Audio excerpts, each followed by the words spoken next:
Get ça. Après un certain temps, un hélicoptère survole la zone de Yongdongdongpo.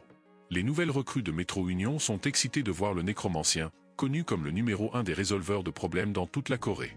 Après que l'hélicoptère est atterri, Sang-woo sort avec ses sbires et les membres de son groupe, et il semble qu'il vient de mettre à niveau son équipement.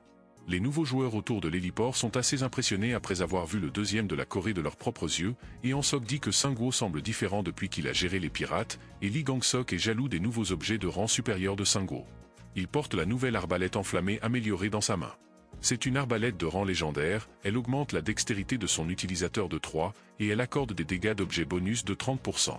Cette arme peut être tirée sans chargement et si le mana est utilisé comme ses balles, alors elle peut tirer des flèches enflammées pendant 1 minute. Sang-woo porte le manteau du roi de l'ombre, également connu sous le nom d'écaille de dragon. C'est un équipement légendaire qui réduit les dégâts magiques de 10%. Elle augmente la résistance au feu de 30% et la défense atomique bonus de 30%.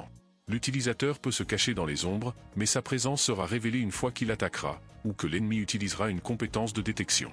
Certains joueurs le regardent avec insistance, et certains sont jaloux. La plupart d'entre eux le considèrent comme leur héros, mais d'autres comme la pire enflure. Sang-woo a précédemment renforcé le manteau du roi de l'ombre avec le cuir qu'il a obtenu après avoir tué le drac vagabond, et l'arbalète avec le cœur du dragon. Sang-woo est prêt à rencontrer le numéro 1 car ses statistiques sont assez impressionnantes pour un personnage de niveau 19. L'amélioration de l'équipement aide ses statistiques globales à augmenter considérablement. Après leur atterrissage, lui et son équipe sont escortés par des véhicules, Ano dit que les environs ont beaucoup changé en peu de temps, et Jisoo-yoon dit qu'il y a beaucoup plus de structures défensives autour ainsi que des joueurs. Seong-min les informe qu'il y avait plus de 6000 personnes qui sont venues les rejoindre au cours des derniers jours, et il y a même des représentants de groupes de haut rang parmi eux. Mais comme seuls les représentants sont venus, le nombre de leurs membres augmentera considérablement si leur groupe accepte de les rejoindre. Sang-woo pense que le procureur doit avoir du mal ces jours-ci, mais une fois que les fondations solides seront établies, cela deviendra une énorme force pour leur union. Seong-min pointe vers quelque chose au loin. Il y a beaucoup de camps dans cette direction, avec du personnel militaire qui garde les lieux. Il informe Sang-woo et son groupe que cet endroit s'appelle l'Alliance de Reconstruction, et ils sont vraiment pénibles comme groupe. Sang-woo demande s'ils sont de l'armée et Seong-min répond en disant que tous ne sont pas de l'armée, ce sont des joueurs de Wejongbu et Namyongju. Les militaires semblent avoir réuni les différents groupes de la province du nord de Gyeonggi à l'aide d'équipements militaires. C'est une grande force donc ils n'écoutent pas leur union, et ils jouent avec la guerre psychologique et les manœuvres politiques. Il semble plutôt qu'ils soient ici pour empêcher l'union de se développer plutôt que de venir coopérer avec eux. Sang-woo lui demande s'ils peuvent être considérés comme de potentiels adversaires, et Seong-min l'informe que tous les romans qu'il a lus ont des fins destructrices lorsque quelque chose comme cela se produit. Après quelques minutes, ils arrivent à leur nouveau bureau de guilde Yongdongdongpo, qui a l'air assez merveilleux. Il y a beaucoup d'agitation devant la porte principale du bâtiment, certains hommes en costume forcent leur entrée tandis que les croisés essaient de les arrêter, et ils demandent à rencontrer le joueur numéro 1. Les croisés essaient de les retenir poliment, mais ils continuent de les forcer. L'un des joueurs a commencé à s'agacer en disant qu'il ne devrait pas empêcher les joueurs de communiquer entre eux. Le gars en costume dit que cette injustice est la raison pour laquelle il demande un organe de vote égal contre la politique de coût d'exploitation de l'Union, ainsi la guilde Yongdongdongpo ne peut pas devenir une dictature. Seong-min dit qu'ils ne peuvent rien faire parce que Gang-sok ne veut pas les rencontrer. Le joueur en costume dit qu'ils essaient de monopoliser le numéro 1, comme ils l'ont déjà fait pour le nécromancien, de plus ils l'ont incité à combattre les pirates. Sang-woo lui demande de quoi il parle, et le joueur s'alarme après l'avoir vu en chair et en os. Ils sont un peu surpris par cela car ils pensaient qu'il lui faudrait beaucoup plus de temps pour régler le problème des pirates. Sang-woo les informe qu'il a accepté de coopérer avec la guilde de Yongdongdongpo de son propre chef, et personne ne l'a forcé à faire quoi que ce soit. Le joueur en costume demande à Sang-woo si cela n'est pas une illusion, et Sang-woo lui demande de quoi il s'agit. Le joueur en costume dit qu'il se méprend sur le fait qu'il fait ces choses de son plein gré, il a l'air jeune c'est pourquoi les autres peuvent facilement le tromper. Alors, il le fixe pendant quelques secondes, et il dit qu'il va lui prodiguer un conseil car il vient de le donner à Seong-min. Sang-woo se rapproche de lui et lui dit de faire attention à ce qu'il dit car il a tort de penser que ses paroles négligentes seront toujours laissées de côté de nos jours. Instinctivement, tous les hommes ont peur après avoir vu l'état de Sang-woo. Ils commencent à partir après avoir dit qu'ils ne sont pas aussi faibles comme ils le pensent, et leur leader dit à Sang-woo de réfléchir soigneusement à ce qu'il vient de lui dire. Seong-min informe Sang-woo que c'est l'alliance de reconstruction dont il parlait auparavant. Ils ont un leader, mais l'Union ne connaît pas son identité, et il continue de faire des demandes sans rien offrir en retour. Sang-woo lui dit de faire attention lorsqu'il coopère avec de tels groupes et Seong-min lui dit qu'il a raison parce que des groupes comme la Société d'évolution peuvent infiltrer leurs rangs en utilisant de tels groupes. Sang-woo avance tout seul car les membres réguliers ne sont pas autorisés à aller plus loin. Lorsqu'il entre dans une pièce, il trouve un procureur épuisé qui lui dit qu'il l'attendait. Il dit qu'il n'a pas l'air bien, et le procureur lui dit qu'il y a tellement de travail à faire car diriger un groupe plus important nécessite beaucoup d'attention. Le procureur dit qu'il y a beaucoup plus de choses qu'il veut lui demander à propos du serveur chinois, mais il doit d'abord rencontrer Han Gong-sok. Ce dernier lui a dit qu'il est venu ici à cause de quelque chose lié au destin de la Corée et le procureur ne peut pas vraiment savoir qui il est. Han Gong-sok est quelque chose d'extrêmement différent, et il n'est pas sûr qu'il puisse l'appeler un humain. Gong-sok a refusé de parler à qui que ce soit d'autre, alors le procureur espère parler avec Sang-woo après sa conversation avec lui, puisque ce destin pourrait être quelque chose d'urgent. Ils s'arrêtent tous les deux après quelques pas, une vague d'énergie puissante apparaît autour d'eux et ils reçoivent une notification indiquant qu'une énergie inconnue envahit leur zone. Sang-woo s'alarme car il n'a jamais entendu parler de quelque chose comme ça auparavant. Il demandera au procureur à ce sujet et le procureur dit qu'il n'en a aucune idée. Une autre notification apparaît, indiquant que l'énergie inconnue fait que son corps soit intimidé, et que tous ses stats ont diminué de 1. Sang-woo peut à peine se tenir debout à cause du debuff qu'il vient de recevoir en s'approchant de la pièce de Gong-sok. Le procureur lui dit qu'ils doivent se dépêcher car plus ils sont affectés longtemps, plus cela empire et en même temps ils sont frappés par un autre debuff qui réduit leur stat de 2. Ainsi le procureur ouvre la porte où réside Gong-sok, mais à l'intérieur de la pièce ils ne peuvent voir qu'une lumière faible sur le bureau. Il y a une créature ressemblant à une fée qui mange des gâteaux sucrés. Au moment où la fée s'alarme en voyant Sang-woo, et le procureur lui demande où est Gong-sok. La fée se déplace rapidement dans sa chambre où elle informe Gong-sok qu'il y a des invités. La porte de la chambre s'ouvre et ils sont frappés par un autre debuff qui réduit leur stat de 4. Enfin, Gong-sok fait son apparition avec la fée et les joueurs sont frappés par un autre debuff qui réduit toute leur stat de 5. Sang-woo pense que Gong-sok est différent car il a une auréole autour de lui ou peut-être qu'il voit des choses. Gong-sok est entouré d'une énergie inconnue qui semble complètement provenir d'un autre monde. Sang-woo reçoit une autre notification qui dit qu'il a repéré une tête de dieu et qu'il a les qualifications complètes pour rencontrer directement un dieu. Il reçoit une autre notification selon laquelle les pouvoirs d'un demi-dieu mettent la pression sur son pouvoir, ce qui à son tour réduit toutes ses stats de 7. Gong-sok dit à Sang-woo qu'il a l'air d'avoir vu quelque chose, il dit que Sang-woo a jeté un coup d'œil à son identité. Sang-woo pense que cela n'a pas de sens que le premier au classement soit un demi-dieu en termes de classification du système. Il est une classe 6 étoiles qui dépasse même les 5 étoiles. Sang-woo n'a aucune idée de ce que le système insinue lorsqu'il parle de demi-dieu, cela peut simplement signifier qu'il est un demi-dieu pour de vrai ou peut-être que cela est lié à une certaine classe, ou cela peut aussi avoir une autre signification derrière. Le procureur est sorti tout seul car il ne pouvait pas rester là longtemps à cause de cet effet, et Gong-sok voulait rencontrer Sang-woo en premier lieu. Mais être avec Gong-sok est plus difficile que ce qu'il avait prévu. Il y a un sens absolu de différence et c'est difficile de contrôler les émotions car elles fluctuent entre la curiosité et l'admiration. Gong-sok demande à Sang-woo s'il veut un coca ou un sprite. Sang-woo dit qu'il préfère de l'eau, tandis que la fée dit qu'elle a besoin d'un sprite. Gong-sok lui tend un sprite et lui dit de ne pas boire trop, il ajoute qu'elle pourrait ne pas être en mesure de voler si elle buvait comme la dernière fois, mais il est déjà trop tard car elle boit comme si c'était sa dernière boisson. Gong-sok dit qu'il voulait rencontrer Sang-woo une fois, car il est la plus grande star de Corée. Sang-woo pense qu'il doit rester concentré car il doit découvrir qui est le numéro 1 de la Corée. Tout d'abord, son bracelet et ses 5 bagues ont l'air d'être de haut rang, même lorsqu'il n'est pas armé, n'importe qui peut deviner à quel point ces objets sont bons, et la même chose peut être dite à propos de Sang-woo pour son équipement. Gong-sok commence par remercier Sang-woo d'être venu le voir même s'il est si occupé. Il a été particulièrement touché par ses actions lors du raid de l'île de Yeouido et que la fée a également aimé ce combat. La fée dit que son nom est nul, oui comme tu l'entends NUL.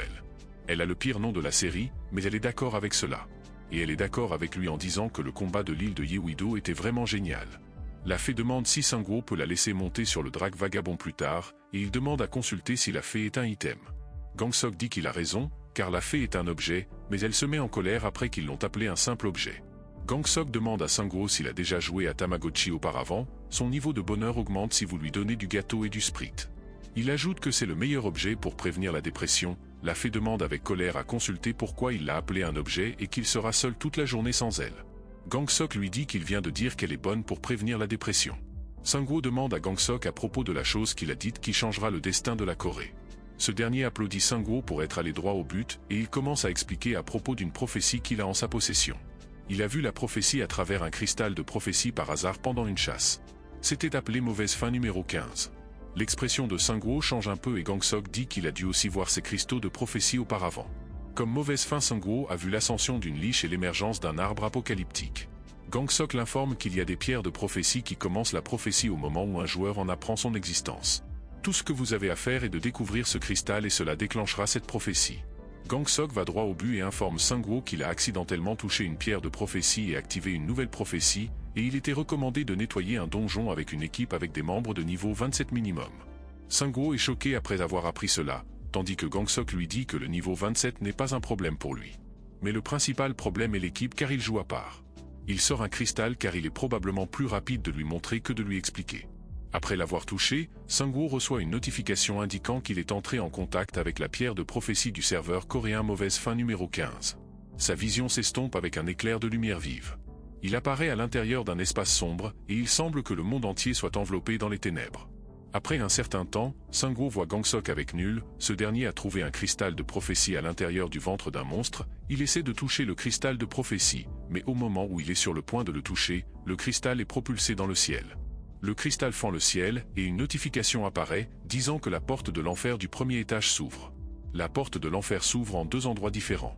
Il y a des monstres présents à l'intérieur de la porte de l'enfer qui sont en feu. Sungwoo se demande pourquoi la porte s'est ouverte en deux endroits qui sont éloignés l'un de l'autre. Un par un, des monstres puissants commencent à sortir des portes. Ces monstres sont principalement de type feu, et ils commencent à semer le chaos dans les villes voisines, en quelques minutes une ville entière prend feu. Une notification apparaît, indiquant qu'il s'agit de l'avenir qui se produira s'il ne parvenait pas à arrêter l'armure mobile de l'enfer de la porte de l'enfer.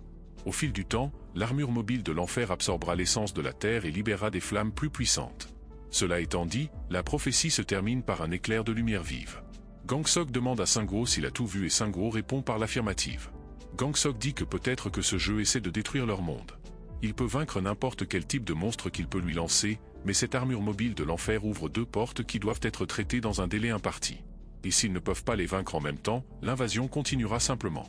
Sungwoo pense que Gangsok est un joueur solo et il doit penser que Sungwoo ne pourrait pas atteindre le niveau 27 en un laps de temps. Gangsok dit en outre que ces deux armures se dirigeront vers le nord, ils deviendront lentement plus forts, et ils arriveront à Yongdongdongpo dans quelques semaines. Gangsok lui dit que présentement il est le joueur étant capable de les gérer mais il peut simplement quitter le pays aussi, mais il a décidé de les aider. Il va diviser les récompenses et en donner la moitié à Sungwoo. Sungwoo est plus pragmatique et pense que Gangsok est celui qui a touché le cristal, ce qui à son tour a fait apparaître ces deux armures, mais il nuance car il ne pense pas qu'il est la cause principale de cela. Ce n'est peut-être pas sa faute si la prophétie a commencé dès qu'il a touché le cristal, mais sa façon de dire qu'il va les aider est si patronisant. Sungwoo lui demande les récompenses, et Gangsok dit qu'il pense qu'un objet légendaire inattendu sera donné en récompense. Sungwoo dit qu'il est sûr qu'il n'y aura qu'un seul objet et Gangsok est d'accord avec lui, disant que seul l'un d'entre eux pourra prendre cet objet. Il demande donc à Sungwoo de jouer à un jeu avec lui s'il est assez confiant pour le gagner. Sungwoo connaît maintenant bien la nature de ce type. Gangsok profite de ce monde dévasté par l'enfer. Cela étant dit, Sungwoo accepte sa demande. Après un certain temps, juste devant le bâtiment principal de Yongdongdongpo, Sungwoo informe le procureur des choses dont il vient de parler avec Gangsok. Le procureur dit qu'une chose bizarre se produit juste après l'autre, il veut vraiment croire que c'est une blague. Seong Minhwa lui dit que c'est vrai, car le rapport qu'elle a reçu de l'équipe de reconnaissance à longue portée d'urgence qu'ils ont dépêché indique qu'un groupe de monstres a allumé des incendies dans la région de Pyeongtaek et Anson et qu'ils arrivent maintenant. Le problème principal est que les endroits qu'ils ont traversés ont tous brûlé et ne sont laissés qu'avec des cendres, au point que rien ne peut être reconstruit là-bas. Le procureur est un peu effrayé car quelque chose d'une telle ampleur vient à Yongdongdongpo et cela ne peut être leur destination finale. Mais il semble qu'ils ne pourront pas les éviter sur leur chemin. Sungwoo pense qu'ils ne peuvent pas prédire le mouvement de l'armure de l'enfer, même les gens de Suwon peuvent être en danger. Après les pirates, ils doivent maintenant faire face à l'armure de l'enfer. C'est pourquoi Sungwoo a décidé de coopérer avec le numéro 1, car il n'avait pas d'autre choix. Il dit qu'il prévoit de bouger maintenant parce que plus ils attendent, plus leurs ennemis deviendront forts. Le procureur lui dit qu'il les aidera à évacuer les gens et il pense que c'est frustrant car tout ce qu'il peut faire est de travailler dans l'ombre comme ça. Mais en ce moment, il a besoin de grandir sous son ombre et d'envoyer ceux qui sont capables de se battre pour apporter un changement s'ils peuvent créer l'union, plutôt que de croire dans le mystérieux Gangsok, il vaut mieux soutenir pleinement Sungwoo pour le moment. Après un certain temps, Sungwoo et son groupe sont arrivés à un endroit après avoir suivi Gangsok, ce dernier s'arrête un moment et demande à Sungwoo s'il va vraiment emmener ses amis avec lui. Il donne quelques conseils à Sungwoo notamment de ne pas les emmener car ils peuvent mourir pendant cette quête. Ano demande à Sungwoo si c'est vrai, car Sungwoo l'a emmené après avoir dit qu'il sortait juste manger des côtelettes d'agneau.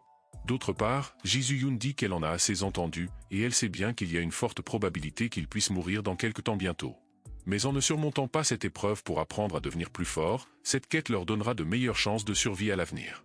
Han Gangsok dit que dans ce cas c'est bien, et ils iront à Osan en utilisant la magie de téléportation et Nul créera un point de téléportation pour eux. Nul est ravi et elle se présente à Anno et Jisoo-yoon, et ils lui répondent en retour, mais pour une raison quelconque Nul regarde Anno avec suspicion. Ensuite, elle lui donne un coup de pied en plein visage en disant qu'il sent comme un faible. Elle vole ensuite dans les airs pour préparer sa magie. Elle fait un grand cercle de téléportation autour d'eux, et une notification apparaît, indiquant qu'ils seront téléportés vers un point désigné. Ils disparaissent tous avec un éclair de lumière vive en quelques secondes. Ils apparaissent à Ozan, qui était à des centaines de kilomètres de leur emplacement précédent. Sunguo et son groupe sont émerveillés par la compétence de téléportation rapide. Sunguo dit à Han Gang-sok que Nul est un excellent objet et il répond qu'elle devient vraiment utile après avoir mangé ce qu'elle aime. Nul se met en colère contre eux une fois de plus après avoir été appelé un objet. Han Gang-sok dit à Sunguo et à son groupe d'avancer vers Pyeongtaek.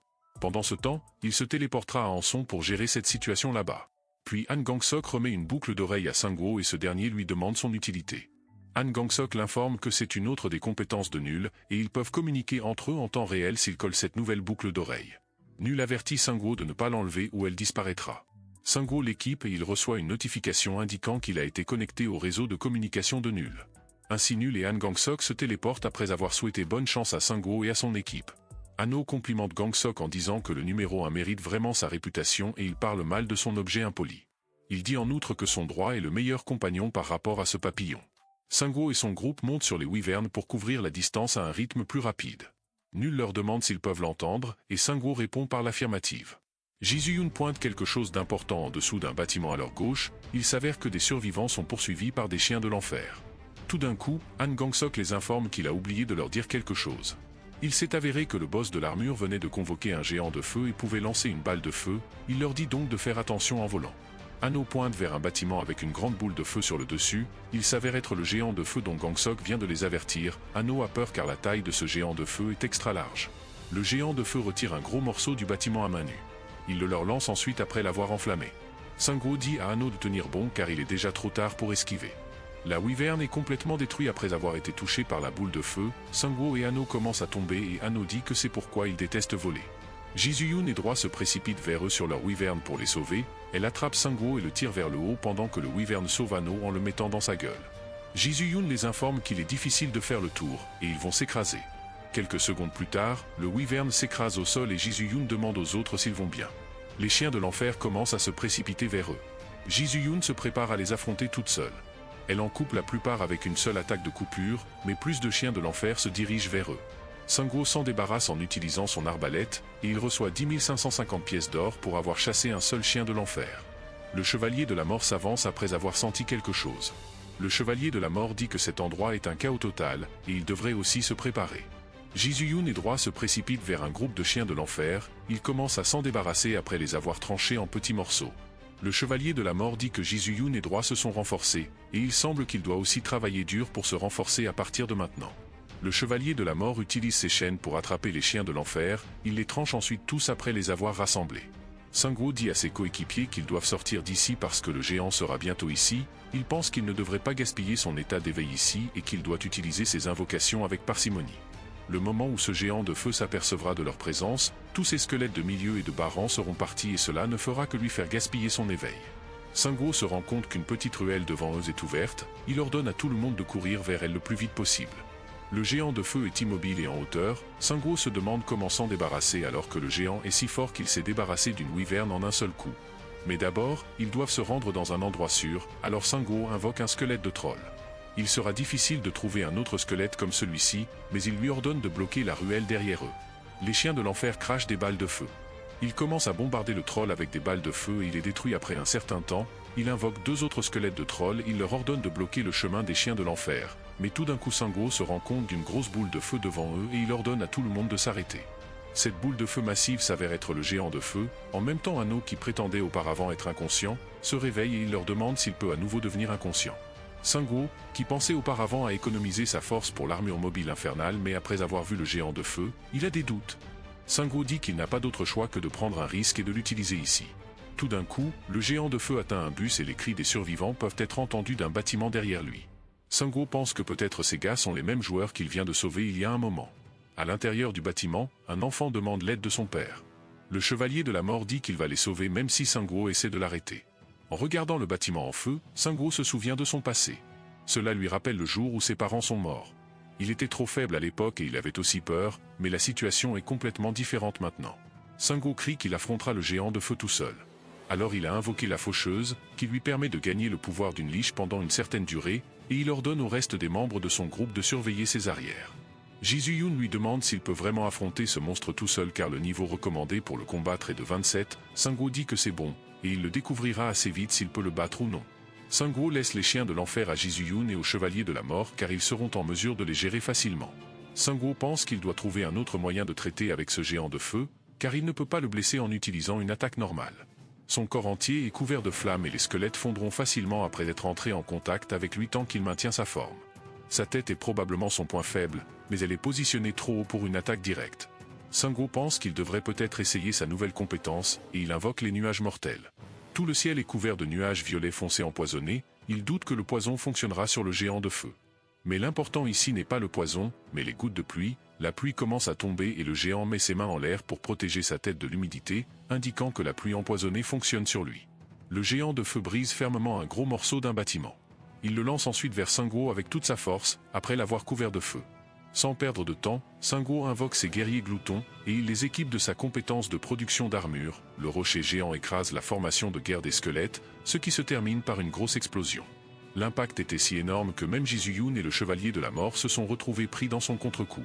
Quelques gouttes de pluie sont tombées sur la tête du géant de feu, et il montre des signes d'inquiétude. Sangwo pense que son intuition avait raison, comme la tête du géant de feu est son point faible et qu'il doit la cibler la prochaine fois. Dans une tentative désespérée, le géant de feu essaie d'attaquer Sangwo avec une attaque de paume de feu. Sangwo invoque un bouclier d'os et essaie de bloquer l'attaque de la paume.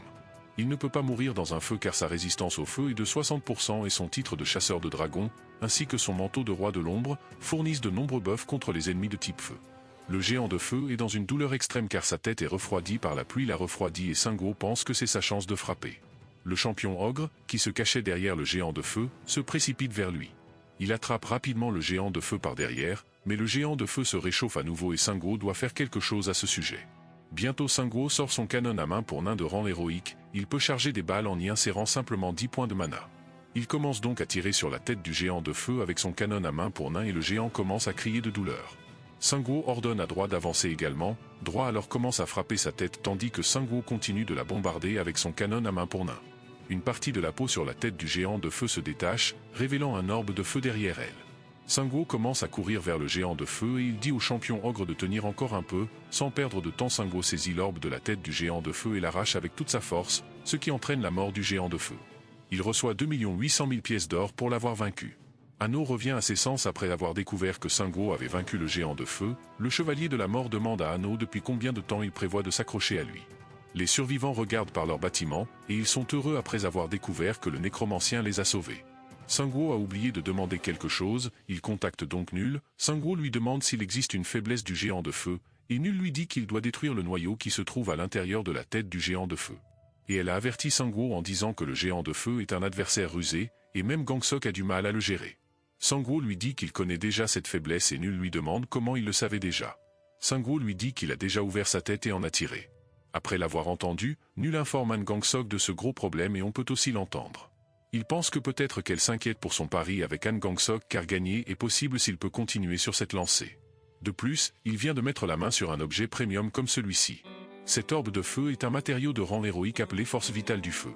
Il contient un puissant pouvoir de feu qui n'existe pas dans le monde réel, et s'il remplit certaines conditions, il peut être en mesure de contrôler ce feu avec du mana. Selon son expérience de fabrication, il devrait s'agir d'un bon matériau. Mais le vrai problème est un tatouage qui est apparu sur son bras. Sa description dit qu'il est imprimé par les démons de l'enfer. Les démons de cette terre seront en mesure de le suivre à la trace, et cette malédiction sera levée une fois que le monstre boss l'armure mobile infernale sera vaincu. De toute façon, Sangwo n'avait pas prévu de l'éviter, car même s'ils peuvent le suivre à la trace, il peut l'utiliser contre eux. Ils pourront le retrouver à un emplacement de son propre choix, ainsi il dit à son groupe qu'il est temps de faire un beau voyage amusant. Sangwo ramène tous les survivants avec lui et il se dirige vers une école. Ils font de gros trous dans le terrain de l'école, et c'est un bon endroit car cet endroit n'a pas beaucoup de choses à brûler et ce vaste espace offre le meilleur endroit pour se battre. Un survivant informe Sangwo qu'ils ont apporté tous les extincteurs des bâtiments voisins comme ils l'ont demandé. Ils sont tous en vie grâce à Sangwo et ils étaient en route vers Yongdongdongpo après avoir entendu parler de l'Union, mais ils n'avaient aucune idée que l'enfer allait se déchaîner sur eux. Sangwo leur dit qu'ils ont plus de chances de survivre s'ils s'occupent de ces incendies ici même, plutôt que de se précipiter sans réfléchir. Le survivant informe ensuite qu'ils ont enterré les cadavres de monstres tout autour du champ comme il l'a demandé, et Singo le félicite en disant que cela l'aidera beaucoup pendant ce combat. Anno dit qu'il devrait se cacher maintenant que les pièges sont tous prêts, mais avant qu'il ne puisse terminer sa phrase, il entend un énorme son de ZAP d'éclairs. Anno se demande comment l'éclair peut se produire alors que le ciel est vide de nuages. Il demande aux autres s'ils l'ont entendu aussi, ou s'il est le seul dont les oreilles bourdonnent, mais avant qu'il ne puisse dire quoi que ce soit d'autre, un gros nuage apparaît de nulle part et des éclairs en sortent. En quelques secondes les nuages commencent à émettre d'énormes éclairs sur le sol. Tout le monde devient un peu anxieux, et Singo sait d'où viennent ces nuages d'éclairs. Ces nuages viennent de Hancock, c'est l'endroit où Hancock est allé s'occuper de l'armure mobile infernale, mais il n'a aucune idée si cet éclair est lié à Gangsok ou à la compétence du boss. Ils n'ont pas beaucoup de temps pour réfléchir car Jisuyun les informe que l'armure mobile infernale est ici. Singo dit aux survivants de rentrer dans le bâtiment et ils commencent à bouger sans perdre de temps. L'armure mobile infernale émet un type de chaleur spéciale qui peut être ressenti de loin. Singo pense que cette vague de chaleur est énorme et l'air autour d'elle est complètement différent du géant de feu. Il n'a d'autre choix que d'être lui-même l'appât puisqu'il est le seul à avoir une forte résistance au feu. Tout est prêt du côté de Singo et il crie à l'armure mobile infernale et aux chiens de l'enfer, qui l'entourent, de venir le chercher.